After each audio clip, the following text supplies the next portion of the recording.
Good day, everyone. Today's nugget is titled, What is Man? And our text is taken from 1 Thessalonians chapter 5, verse 23. And the very God of peace sanctify you wholly, your whole spirit and soul and body. What is man?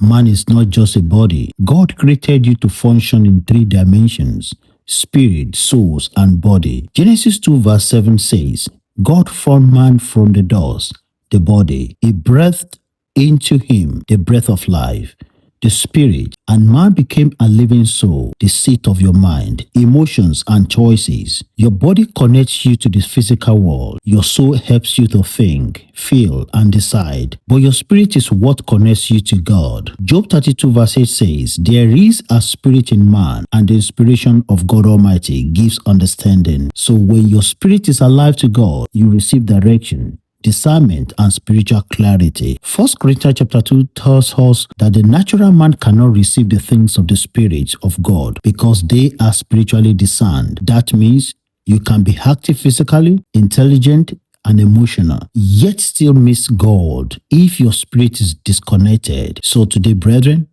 check your alignment. Are you led by feelings and desires or submitted to God? And our prayer is, Father, in the name of Jesus, sanctify me wholly. Restore my spiritual sensitivity. Let my spirit be alive and connected to you. Help my soul to align with your truth and my body to submit to your will. Preserve my spirit, soul, and body, blameless unto the coming of our Lord Jesus Christ. Amen. Have a great day, everyone.